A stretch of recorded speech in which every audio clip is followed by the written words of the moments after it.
Assalamualaikum warahmatullahi wabarakatuh. Selamat pagi, perkenalkan saya Didik Prianto, mahasiswa PPG tahap 3 Universitas Pendidikan Indonesia dengan NIM 201503125708. Terima kasih. Assalamualaikum warahmatullahi wabarakatuh. Waalaikumsalam warahmatullahi wabarakatuh. Selamat pagi. Pagi, luar biasa. Biar lebih semangat lagi, kita melakukan survei dulu. Survei kita ya, kebanggaan kita sebagai siswa-siswi SMK Nusa Mandiri. Oke, Mandiri pimpin SMK Bisa. SMK Bebas. Nusa Mandiri. Jaya, luar biasa. Baik, sebelum kita melakukan pembelajaran pada pagi hari ini, alangkah baiknya kita berdoa dulu. Nanti Pak Dini minta tolong untuk ketua kelas untuk membimbing, menyiapkan dan berdoa dulu. Oke, berdoa kemana? Bismillahirrahmanirrahim. Alhamdulillahirabbil alamin. Ar-Rahmanir-Rahim. Maliki yaumiddin. Iyyaka na'budu wa iyyaka nasta'in. Ihdinas siratal mustaqim. Siratal ladzina an'amta 'alaihim ghairil maghdubi 'alaihim waladdallin. Bismillahirrahmanirrahim. Qul a'udzu birabbin nas, malikin nas, ilahin nas, min syarril waswasil khannas, alladzi yuwaswisu fi sudurin nas, minal jinnati wan nas. Sadaqallahul adzim. Bismillahirrahmanirrahim. Bismillahi badana walhamdulillahirrabbina wassalatu wassalam linnabi habibina. Baik, sebelum mulai pelajaran pagi ini kita presensi dulu ya. Abdul Aziz. Terus Alfonda. Amel. Sebelumnya pagi ini mau tanya dulu. Dalam satu hari kemarin kalian di rumah atau berkeseharian, kira-kira hal kebaikan apa yang sudah kalian lakukan? Kira-kira ada nggak? Ada. Hal kebaikan apa yang sudah kalian lakukan? Sholat. Ada yang sholat 5 waktu? Sudah sholat 5 waktu? Membantu orang tua. Membantu orang tua. Jadi gini, dalam kehidupan sehari-hari pagi ini minta tolong, apalagi ini teman-teman udah kelas 12 ya. Sekecil apapun yang kita lakukan, ya itu akan membawakan berkah untuk kita semua. Apapun, ya. Sekali saja murid-muridnya Pak Kiri itu lupa atau melalaikan sholat. Paham ya? Selalu Pak Kiri utarakan, walaupun cuma satu waktu jangan ditinggalkan. Ya. Jadi Pak Kiri harap teman-teman udah kelas 12 ini, satu, ya yang pertama jaga kesehatan. Ya. Perusahaan teman-temannya Pak Denny yang sekarang sudah menjadi manajer itu titip berpesan kepada Pak Denny, ya, untuk mendidik anak yang disiplin. Jadi di perusahaan itu selain prestasi, ya, rapot materi yang kalian kuasai, kalian harus punya kedisiplinan. Apalagi kita orang teknik, disiplin. Kemudian sikap sopan santun. Apa itu? Itu yang Pak Denny pernah alami. Untuk masuk sebelum ke materi, nanti kita hari ini akan belajar tentang sistem pemindah tenaga atau yang sering disebut dengan transmisi otomatis atau CVT. Umumnya kalau di masyarakat gampangnya CVT. Nah, sebelum kita ke materi, kira-kira Pak ini mau tanya dulu. Ya.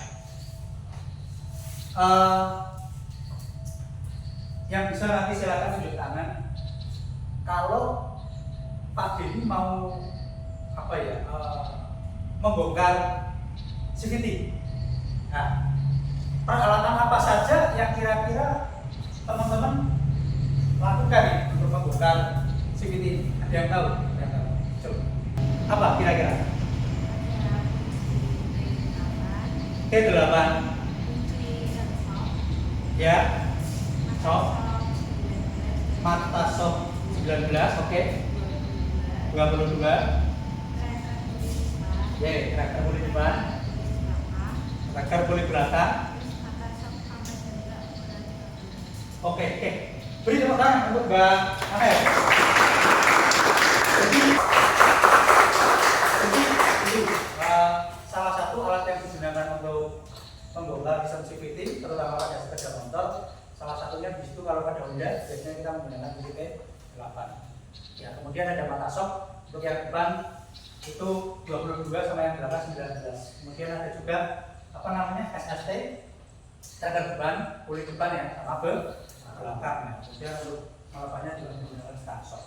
Nah, gini, Pak Denny naik motor ya, motor sekarang CVT. Kemudian Pak Denny terdapat suara yang nggak enak yang muncul pada CVT. Ada yang tahu kira-kira apanya sih? Gitu. Ada yang tahu nggak? Yang tahu coba. Oke, Mas Alvin. Apa kira-kira? Ada komponen yang rusak? Apa lagi? Kira-kira? Panbel halus. Ya. Terus? Halus. Ya, oke. Biasanya kalau sudah halus itu kendor. Terus? Kampas ganda tipis, oke. Jadi bak CVT aus, ya. Cukup, oke. Beri tepuk tangan untuk Mas Alvin.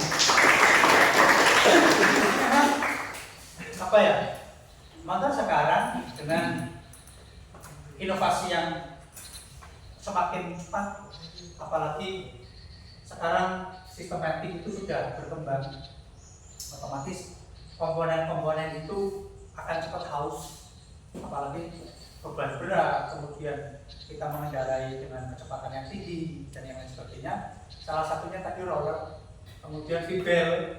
Karena tahu sendiri bahwa sifat fibel itu memuai, nggak kayak rantai. Kalau zaman dulu rantai tak nunggu sampai beberapa tahun, kalau udah putus ya udah bakalan diperbaiki. Malah kalau diputus sambung nek. Kalau fibel nggak bisa. Sifatnya kalau sudah haus karena gesekan panas itu pasti akan ganti yang baru lagi. Oke. Pertanyaan yang terakhir, ada yang tahu nggak komponen-komponen CVT? Ada apa lagi? Coba, ya, apa lagi komponen CVT? Primary, ya, kulit primer. Terus? Roller with movable device. Terus? Roller. Ada? Iya, oke. Terus? Keren. Ya. Terus? Fibel. Mangkok kapas ganda. Kapas ganda. Ya. Persivity. Oke. Beri tepuk tangan untuk Masnya. Itu adalah sebagian dari komponen-komponen CVT. Jadi nanti banyak juga yang akan kita pelajari tentang identifikasi CVT ya. Oke, next.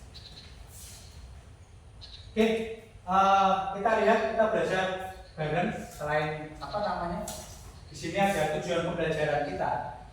Yang pertama, selain mengetahui tentang pengertian CVT, ya, nanti kita akan belajar tentang nama-nama komponen dan fungsi yang ada pada CVT, kemudian cara kerja, kemudian teman-teman semua mampu mengidentifikasi kerusakan dan dapat memperbaiki kembali. Gitu ya. Sistem CVT atau kepanjangan dari Continuously Variable Transmission. Ya, pada sepeda motor adalah sistem transmisi otomatis yang dapat mengubah perbandingan gigi secara terus-menerus tanpa perpindahan gigi secara bertahap sesuai dengan kecepatan dan beban mesin. Jadi gini, CVT itu muncul kalau di dunia otomotif kita sangka binaan Honda itu produk Honda dan produk yang lain itu menciptakan sebuah inovasi baru. Kalau dulu tadi Pak Denny bilang mulai dari gravitasi, dulu motor itu udah ada mesin, motor dulu nggak pakai mesin. Kalau ketika ditemukan sepeda motor di Inggris itu dari jarak yang tinggi ke rendah, jadi menggunakan daya gravitasi berat kayak air mengalir gitu. Nah, dengan berkembangannya waktu, kemudian ada penggerak mulai dari mesin, poros, kemudian roda belakang yang menyalurkan lewat berbagai macam komponen, ada kopling dan yang lain sebagainya. Itu muncul inovasi baru yang disebut dengan CVT. Jadi sebelum CVT itu ada penggerak roda rantai ada, ya, penggerak roda ke belakang. Nah, dengan kata lain, CVT ini berfungsi untuk menyalurkan tenaga dari mesin ke roda belakang secara halus dan efisien, tanpa perlu pengendara memindahkan gigi secara manual. Berarti apa ya? Masyarakat sekarang, manusia sekarang dimanjakan dengan inovasi-inovasi motor yang baru. Terus kalau saya motor menggunakan LCD starter itu enggak, mesinnya enggak kedengeran sama sekali. Termasuk kenyamanan pada sistem CVT. Ya, jadi garis besar komponen CVT itu ada 4. Primary pulley atau penggerak di depan, kemudian V-belt, sabuk, kemudian ada secondary pulley belakang, yang terakhir adalah final gear. Pulley depan terhubung langsung dengan poros angle, ya, dan bekerja bersama roller atau wheel roller untuk mengatur diameter pulley sesuai putaran mesin. Jadi pulley ini yang bersentuhan langsung dengan putaran crankshaft atau piston. Jadi kalau dulu ada menggunakan apa ya, transmisi otomatis di 1, 2, 3, 4 R mundur belakang, itu ketika poros angle bisa kompresi usaha buang ini berputar, ya, gerak bolak-balik piston itu dirubah menjadi gerak putar oleh poros angle. Nah, poros angle ini ada poros yang keluar atau yang disebut dengan poros output, poros yang keluar. Nanti biasanya kalau di motor rantai itu ke rantai apa namanya, dari sprocket, kalau rantai kecil, rantai nanti ke roda belakang. Tapi kalau ini menggunakan pulley penyeimbang. Nah, di situ ada satu komponen yang fungsinya adalah mendorong lumah roller. Itu yang disebut dengan wheel roller. Jadi prinsip kerjanya nanti kita bahas sedikit. Itu berdasarkan putaran. Ini dolanan apa ya? Meteran, tahu ya? Meteran atau bandulan. Kita putar-putarkan, semakin kencang itu dia akan semakin mengembang, semakin tinggi. Yaitu roller itu kerjanya seperti itu. Makanya kalau Pak Denny balapan di situ, rollernya kayak saya cilik, beratnya saya 16 gram, 17 gram. Ini gua apa sih gitu? Kita mau balapannya, mau drag, pertama angkatan kencang, apa daya tahan long jauh. Itu biasanya kita main di big roller. Nah, roller itu semakin berat, berarti nanti putarannya akan, dorongannya akan semakin tinggi, seperti itu. Tapi daya tahannya kecil, gaya lemparnya karena berat. Nah, kita bisa lihat. Jadi nanti sebelum kita praktek, kita tahu dulu komponen-komponennya. Dasarnya ya, itu ada kulit depan, kemudian ada fibel, ada kulit belakang, dan panel kit ya. Nah, ini komponen-komponen, salah satu nanti tugas kalian adalah mengidentifikasi komponen tersebut ya. Ketika nanti dibongkar, teman-teman membongkar CVT satu set sesuai kelompok, nanti ada beberapa komponen yang perlu diidentifikasi. Karena apa? Ada beberapa komponen yang mengalami kerusakan karena tadi penggunaan yang tidak sesuai, beban berat, panas, perawatan kurang. Nah, iya, ada kalau di depan itu ada primary pulley, kemudian ada rumah roller, sliding primary set, kemudian ada bushing roller, nah kemudian ada fibel, kemudian di belakang ada pulley sekunder, ada pegas, kampas kopling, sentrifugal, dan rumah kopling atau clutch housing. Dan yang terakhir adalah gigi reduksi atau final gear. Next, nah ini cara kerja daripada sistem CVT. Itu ada 3. Yang pertama adalah putaran rendah, kemudian putaran sedang, dan putaran tinggi. Ini cara kerjanya bagaimana sih? Kalau kita lihat di putaran rendah, di putaran rendah ya, ini itu diameter yang depan itu lebih kecil daripada yang belakang. Tujuannya untuk apa?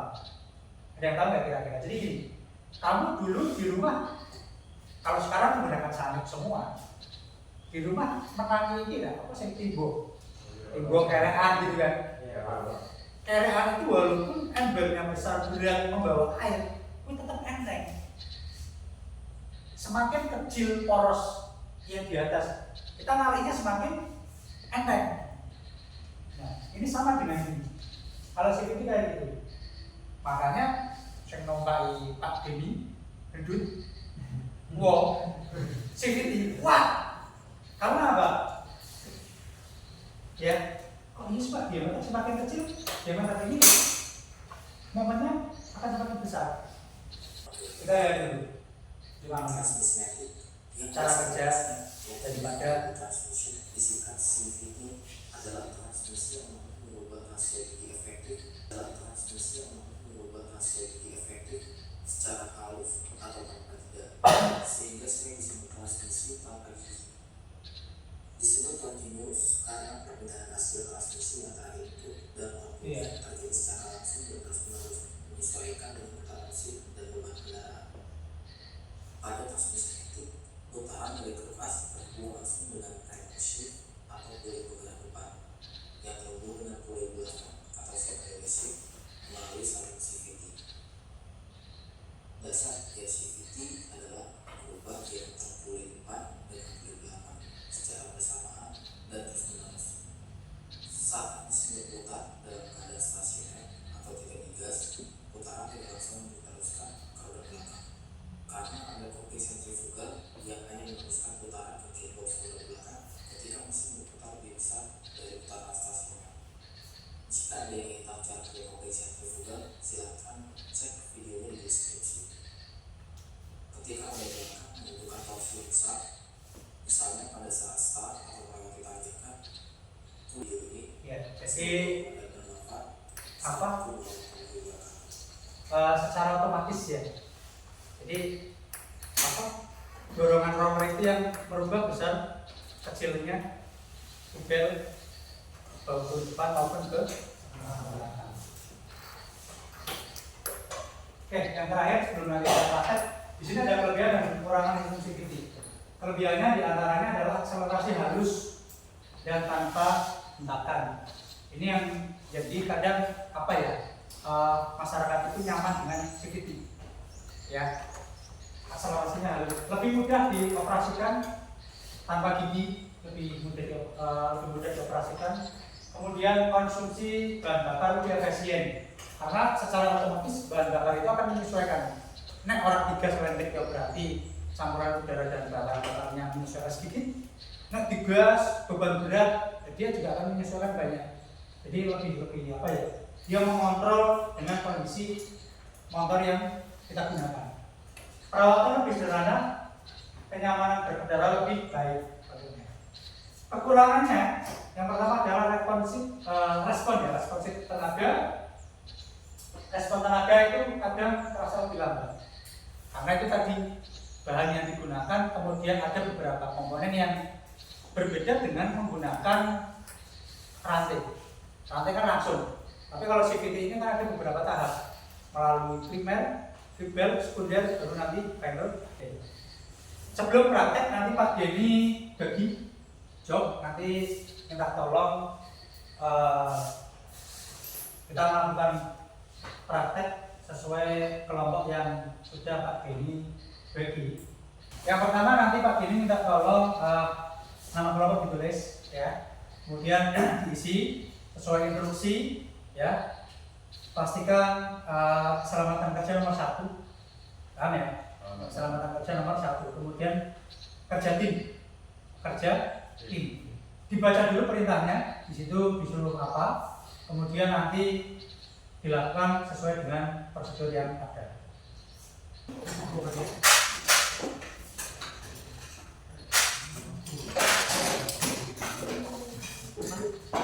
Kalau ada yang kurang jelas, tidak tahu atau kesulitan, nanti silakan tanya ke Pak Denny ya.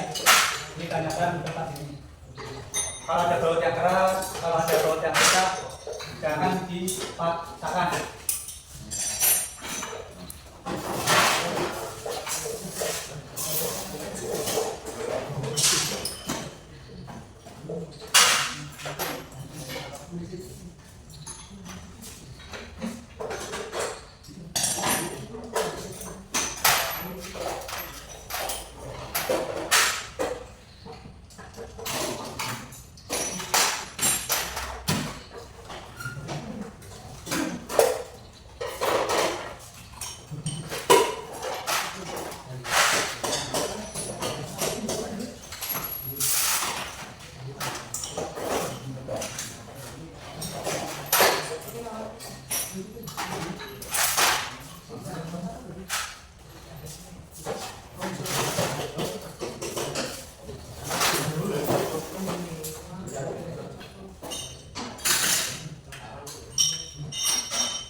Nanti pengukurannya di atas meja.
satu kelompok untuk memanfaatkan hasil kerjanya, hasil pengukurannya. Silakan dibacakan di depan teman-teman semua. Kelompok satu, tadi minta tolong untuk maju ke depan. Sini dibacakan hasil praktek kelompok satu.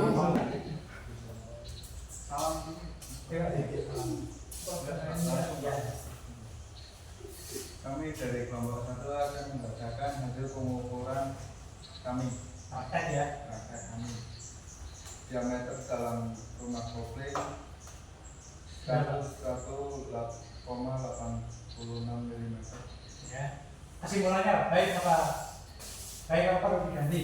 Kesimpulannya perlu diganti, Pak. Ya, oke, perlu diganti karena udah apa namanya haus ya. Ya, Pak. Ya, oke, atau di luar dari standar. Terus Yang kedua, ketebalan tanpa kopling ketebalan tanpa kopling hasil ukurnya berapa? 1,58 mm, Pak.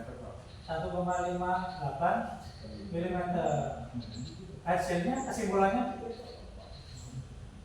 bagus, masih bagus karena standarnya di situ sampai 1 mili ya. Terus berikutnya Ketiga, lebar jubel, berapa? 18,54 mm, Pak. Oke, kesimpulannya Bagus, Pak. bagus. Terus berikutnya Mengembang diameter roller 18,10 mm. 18,10. Ya, kesimpulannya bagus, Bagus. masih bagus. Yang terakhir panjang pegas 75. 75 mm. Kesimpulannya Bagus. masih bagus. Oke, beri tepuk tangan untuk kelompok 1. Sebelum nanti kita next di materi berikutnya, Pak Dini minta tolong untuk refleksi bahwa HP-nya dikeluarkan, tulis nama, email, kemudian soalnya dikerjakan. 5 menit ya. Ya, oke, sudah selesai semua. Ya, kemudian tadi teman-teman mulai dari awal sampai akhir sudah mengikuti pembelajaran dengan baik, ya. Jadi pada intinya setiap pembelajaran apapun itu kita harus sungguh-sungguh diikuti dengan baik. Tadi mulai dari pembongkaran, kemudian identifikasi, pengukuran, kalian mengetahui komponen yang masih bagus, rusak, perlu diganti dan sebagainya. Jadi kita sebagai anak otomotif itu harus jeli dan teliti, ya. Tapi kalau ada yang tidak sesuai dengan standar itu nanti tugas kita berarti harus ngapain? Harus mengganti, harus memperbaiki. Ya, yang penting kalian tahu bagaimana proses pembongkaran, mengidentifikasi dan merakit kembali. Nah, untuk pertemuan berikutnya lebih ke overhaul semua komponen, kemudian mengidentifikasi kerusakan dan yang lainnya. Itu untuk dipersiapkan. Itu ya teman-teman ya. Semoga pertemuan hari ini, materi hari ini bisa memberikan manfaat yang lebih untuk kita semua, bermanfaat untuk kita semua, dan ilmunya bisa kita aplikasikan di masyarakat sekitar adik kelas. Pak Dini titip berpesan sekali lagi sebelum Pak Dini akhiri untuk pembelajaran pada siang hari ini, mulai dari sekarang harus merubah hidup kita, disiplin, sikap sopan santun, sholat 5 waktu, dan berbakti kepada kedua orang tua. Mungkin itu saja dari Pak Denny. Kita untuk dipimpin berdoa dulu dalam hati. Boleh salah satu ketua kelas silakan dipimpin berdoa.